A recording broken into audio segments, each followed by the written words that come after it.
Hey folks, Backwoods Gourmet here, ready to show you another survival recipe you can do on open fire.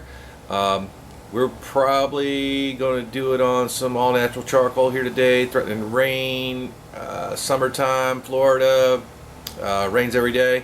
So it's real simple and very few steps, so we'll get after it. Okay, as I told you, this is about the most basic recipe you can make. This is going to be for some survival bread, and you only need a few things. You need a bowl, something to mix in. You need couple teaspoons of salt. You need some warm water and some yeast, or the mother of the bread that you took before, and we'll explain that later. You're also going to need some cast iron cookware, since we're going to cook over coals. I like this big deep pan right here. It gives a lot of room for it to rise, but if you don't have that, the regular old 10-inch lodge skillet's good. We're probably going to try to do this one in Dutch oven. Alright, these only work if you're doing them in the conventional oven, okay, because you need heat from the top. So if you want to do it at home, because this is really great to do at home also, but camping, you're going to need a Dutch oven, number 10 or number 12. Alright, just a few ingredients. There's 3 cups of here all-purpose flour and bread flour, whatever you got. Even if you're some of my prepper friends out there, subscribers, if you grind your own flour, then whatever you have is going to work fine. To that, we're going to add about a teaspoon of salt, and that's it. We're going to take our dry yeast.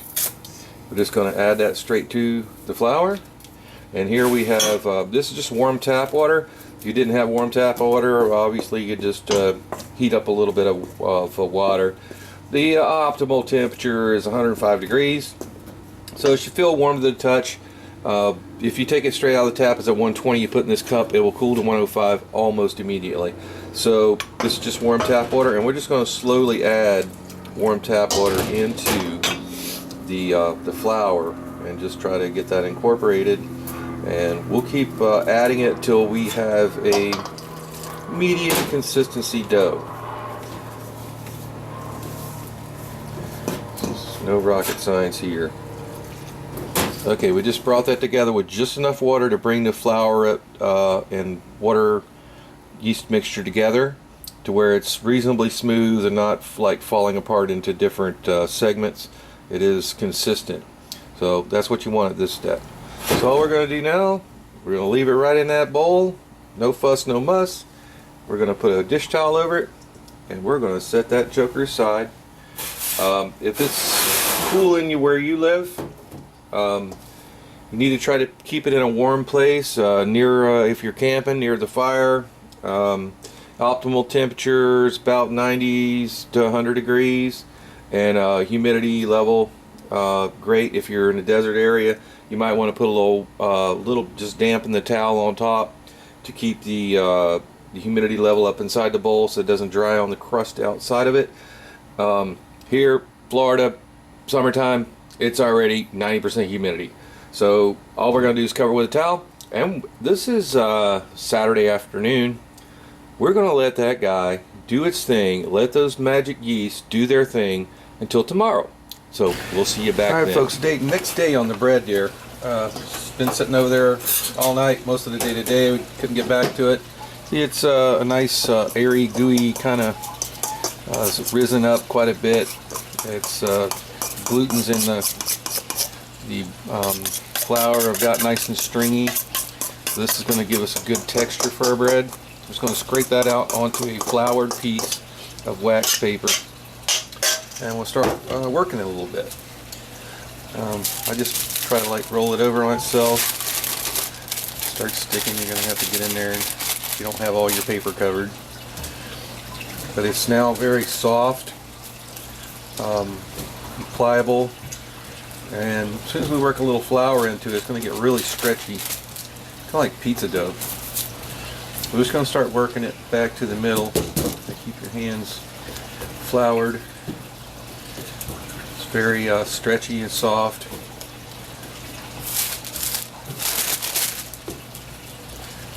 The paper helps contain the mess, but definitely not necessary if you don't have it. So now that I've got it kind of in a ball and it's starting to take some shape, I'll keep my hands floured here, and I'm just tucking it back around itself, and keep dusting it just enough to keep it from sticking to you. Rolling it. What I'm doing is I'm stretching it, stretching out the glutens. We're going to dust that off a little bit, get it where it'll quit sticking to us. Give it a little more flour here.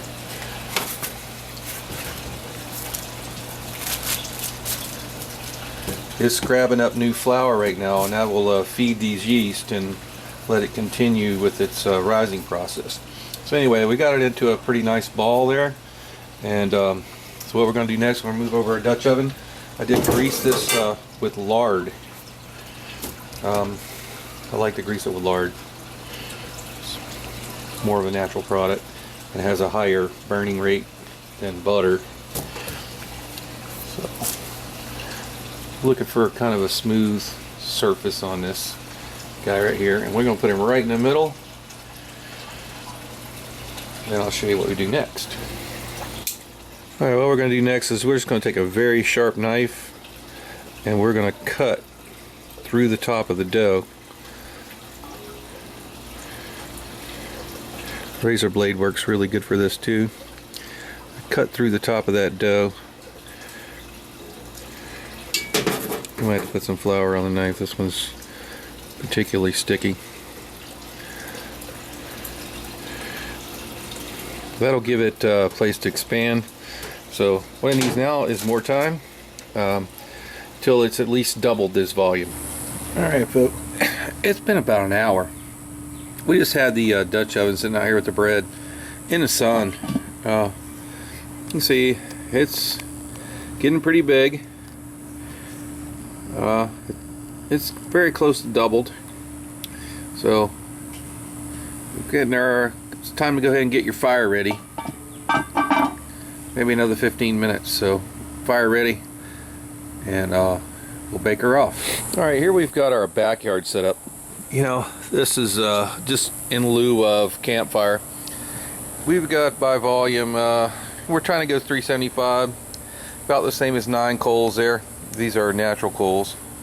The rain did hold off for us, so we're able to get those going. So we're going to go ahead and get that pot on, and we're going to take the rest of our chimney of homematers. We want more heat on the top of this, obviously, than on the bottom.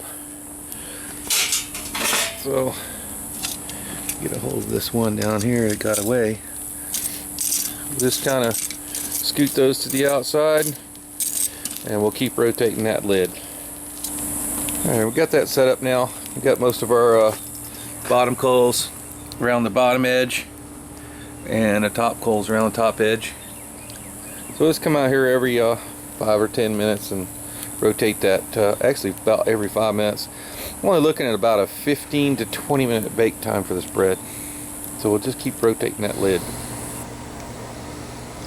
Okay, we turned the lid one time there. This, as I said, it's going to be short cooking time. We're going to take a peek in there and look at it. That's pretty much perfect golden brown bread. So we're going to go ahead and take that guy off of the fire. Alright, we took them off. The first thing we do is pop them out of that pot. With a very hot pot. And the way I like to check a bread, I just thump it. You know, if it kind of sounds hollow, that means it's probably going to be pretty good.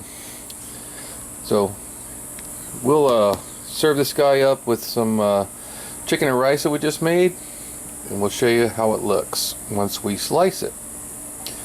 I guarantee you it tastes awesome for 4 ingredients. We're going to go ahead and cut into this guy for you guys. Bread knife works real good here. Going to get us a nice little wedge of him. Cut it out, and you can see the, the bottom's just a little dark, but not too bad. It gets nice and crispy on the bottom, and this, it's a hearty bread. It's meant to be that way. I'm going to go ahead and take some softened butter, if you're lucky enough to have that. It's real butter too, by the way, not margarine. Give it a good slather of that. And put that right there with our chicken and rice homemade. And believe me, you try this, you're gonna love it. Very warm day here in Florida, in the backwoods. Hope you guys enjoyed this video. Try this recipe yourself. It does take a while to perfect it. I've been myself working on it for a couple of months now. We've made it probably a dozen times. And like everything else, just takes a little practice, but it is something that's very simple, very few ingredients. You can make this in the woods, camping, whatever you're going to do with it.